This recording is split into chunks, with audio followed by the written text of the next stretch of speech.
تمام تعریف اللہ کے لیے ہے جو اکیلا پیدا کرنے والا اور وجود بخشنے والا ہے۔ اس نے اپنی رحمت میں تمام بندوں کو سمو لیا ہے اور اپنے فرما برداروں کے لیے راہ ہدایت کی رہنمائی خاص کر دی ہے۔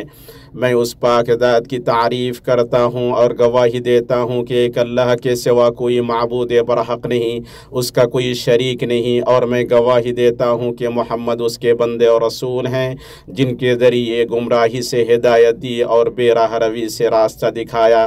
اللہ کا درود و سلام نازل ہو آپ پر، آپ کے آل و اصحاب پر اور ان لوگوں پر جو ہدایت اور درستی کی راہ پر چلیں۔ اما بعد، اللہ کے بندو، اللہ کا تقوی اختیار کرو۔ جو اللہ کا تقوی اختیار کرے گا اللہ اس کے لیے ہدایت مقرر کر دے گا، جس سے وہ اندھے پن اور جہالت میں بینائی اور روشنی حاصل کرے گا۔ اللہ کا فرمان ہے، اے وہ لوگو جو ایمان لائی ہو، اللہ سے ڈرتے رہا کرو اور اس کے رسول پر ایمان لاؤ۔ اللہ تمہیں اپنی رحمت کا دوہرا حصہ دے گا اور تمہیں نور دے گا جس کی روشنی میں تم چلو پھرو گے، اور تمہارے گناہ بھی معاف فرما دے گا۔ اللہ بخشنے والا مہربان ہے۔ اللہ کے بندو، اپنے بندے کے لیے اللہ کی توفیق میں سے یہ ہے کہ وہ اسے ہدایت کی راہ پر چلنے والا، اپنے قول و عمل میں درست اور خیر کی طرف دعوت دینے اور رہنمائی کرنے والا بنائے۔ یہ بڑا فضل اور بلند مقام ہے، اور اس کی ضد یہ ہے کہ آدمی نجات اور ہدایت کی راہ سے بھٹک جائے اور گمراہی و بے راہ روی کی راہ پر چلے، اور دونوں حالات کے درمیان بڑا فرق ہے۔ اللہ تعالیٰ نے فرمایا ہدایت گمراہی سے واضح ہو گئی ہے، نیز اللہ تعالیٰ نے فرمایا اور اگر وہ لوگ ہدایت کا راستہ دیکھیں تو اس کو اپنا طریقہ نہ بنائیں، اور اگر گمراہی کا راستہ دیکھ لیں تو اس کو اپنا طریقہ بنا لیں۔ تو آپ دیکھیں کہ اللہ نے جسے ہدایت سجھائی اور اسے حق کی ہدایت کی، اور جس میں کبھی ہدایت ہی نہیں پائی گئی، ان دونوں میں کتنا فرق ہے۔ یہ اللہ کے خلیل ابراہیم علیہ السلام ہے جنہیں اللہ نے اپنی دوستی کے لائق بنایا اور اپنے لیے خالص چن لیا، اور جنہیں ہدایت کی راہ دکھائی، جن کے بارے میں اللہ نے بتایا یقیناً ہم نے اس سے پہلے ابراہیم کو اس کی ہدایت بخشی تھی، اور وہ فرعون ملعون جس کے معاملے اور حالت میں کوئی رشد ہدایت نہیں، اس کے پاس جو کچھ ہے وہ بس جہالت، گمراہی، کفر اور عناد و ہر دھرمی ہے۔ اس لیے اللہ تعالیٰ نے اس کے بارے میں فرمایا اور فرعون کا کوئی حکم درست تھا ہی نہیں، اس سے رشد و ہدایت کی نفی کی، جس میں اس کے ماننے والوں کی تجہیل ہے کہ انہوں نے اس کے حکم میں اس کی ہمنوائی کی، اور اللہ کے نبی حق کی رہنمائی کرنے والے موسیٰ علیہ السلام کی پیروی سے منہ پھیر کر اس شخص کی پیروی کی جس کی پیروی میں کوئی رشد و ہدایت ہے ہی نہیں۔ اللہ کے بندو، اللہ مجھے اور آپ کو اپنی اطاعت کی ہدایت دے۔ آپ جان لیں کہ رشد ہدایت کے پانے اور اسے حاصل کرنے کے کئی اسباب ہیں، جن میں سر فہرست ایمان اور اطاعت کی دعوت پر لبیک کہنا ہے۔ اللہ تعالیٰ نے فرمایا اس لیے لوگوں کو بھی چاہیے کہ وہ میری بات مان لیا کریں اور مجھ پر ایمان رکھیں تاکہ وہ ہدایت پائیں۔ آپ صلی اللہ علیہ وسلم نے فرمایا جس نے اللہ اور اس کے رسول کی اطاعت کی وہ ہدایت پا گیا۔ قرآن کی پیروی حق اور صحیح راستے کی رہنمائی کرتی ہے، جیسا کہ اللہ تعالیٰ نے مومن جنات کے بارے میں فرمایا ہم نے عجیب قرآن سنا ہے جو راہ راست کی طرف رہنمائی کرتا ہے۔ ابن تیمیہ رحمہ اللہ نے کہا جو قرآن پر ہدایت تلاش کرنے کے لیے غور کرے گا اس کے لیے راہ حق واضح ہو جائے گی۔ جن لوگوں کو بھلائی کے راستے کی توفیق ملی اور سیدھا راستہ ملا، ان میں سے وہ لوگ ہیں جن کا وصف اللہ نے یوں بیان کیا، اور جو لوگ ہماری راہ میں مشقتیں برداشت کرتے ہیں ہم انہیں اپنی راہیں ضرور دکھا دیں گے۔ یقیناً اللہ تعالیٰ نیکوکاروں کا ساتھی ہے۔ ہدایت پانے کے راستوں میں سے نفع بخش علم کا حصول ہے، جیسا کہ اللہ تعالیٰ نے موسیٰ علیہ السلام کی زبانی فرمایا کہ انہوں نے خضر علیہ السلام سے عرض کیا کہ میں آپ کی تابعداری کروں کہ آپ مجھے اس نیک علم کو سکھا دیں جو آپ کو سکھا دیا گیا ہے۔ اسی طرح ہدایت پانے کے طریقوں میں سے اللہ تعالیٰ سے وہ مقام مانگنا ہے جسے ایمان والی جماعت نے